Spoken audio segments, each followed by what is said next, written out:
Olá, vamos mergulhar hoje num direito fundamental, a liberdade de profissão.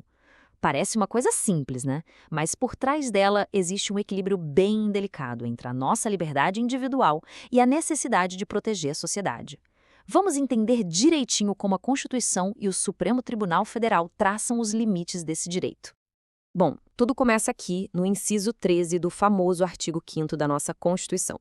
A primeira parte é bem direto ao ponto. É livre o exercício de qualquer trabalho, ofício ou profissão. É um princípio de liberdade total, certo?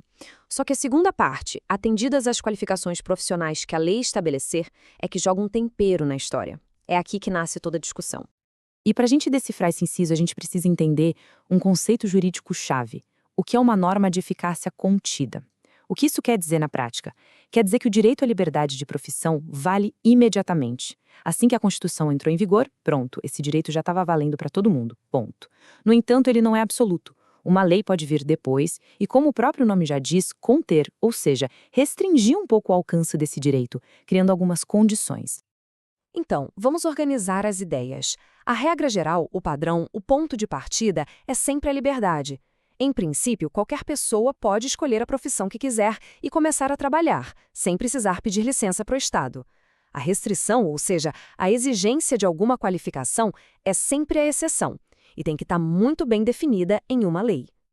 E é aqui que a gente chega na grande questão, a pergunta de $1 milhão que movimenta todo o debate jurídico sobre esse tema. Se a regra do jogo é a liberdade, em que situações a lei pode chegar e falar, opa, peraí, para essa profissão aqui, a gente precisa de algumas regras. Quando é que essa interferência do Estado é legítima? E a resposta que o Supremo Tribunal Federal construiu ao longo do tempo é o ponto central de toda essa nossa conversa. O STF criou um critério muito claro para decidir quando uma restrição é válida ou não. E esse critério é o pau do potencial lesivo. Pensa nele como um filtro, um verdadeiro teste para qualquer lei que queira regular uma profissão. Olha só, aqui está a chave de tudo. O Supremo disse o seguinte: a lei só pode exigir qualificações profissionais como um diploma ou uma prova se aquela atividade tiver um potencial lesivo.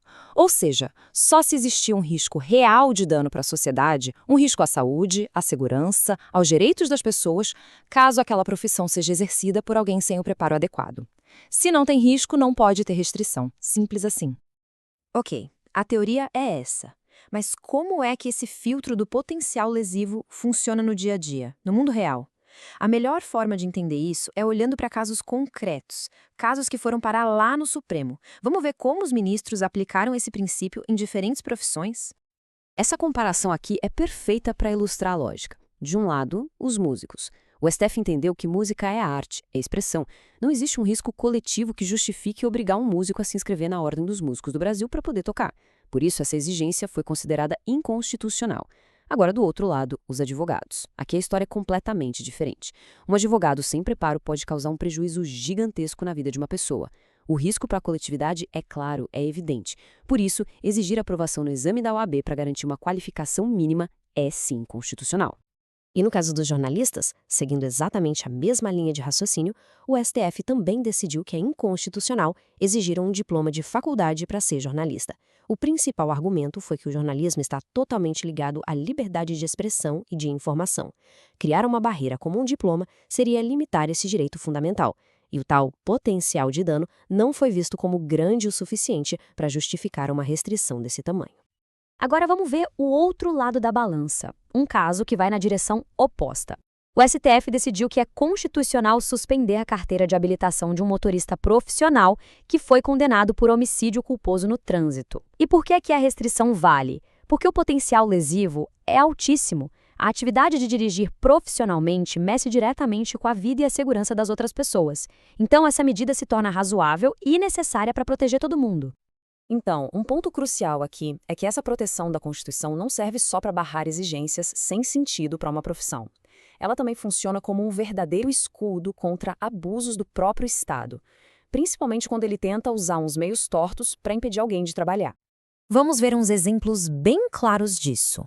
Um conselho profissional não pode simplesmente cancelar o registro de uma pessoa porque ela não pagou a anuidade. A Receita Federal não pode apreender as mercadorias de uma loja para forçar o pagamento de impostos. Nem pode exigir garantias financeiras absurdas só para um empresário com dívidas poder imprimir notas fiscais. Todas essas práticas são vistas pelo STF como sanções políticas. É um jeito ilegítimo de coagir a pessoa que acaba violando a liberdade de trabalhar e de ter um negócio.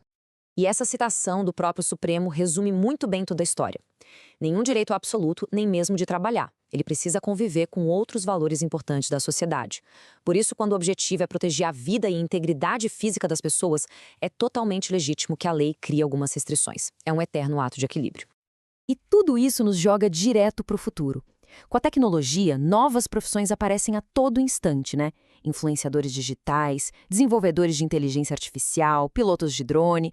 A questão que fica é, aplicando esse mesmo critério do potencial lesivo que a gente analisou, como é que a gente, como sociedade, vai decidir quais dessas novas atividades precisam de regras e quais devem continuar totalmente livres?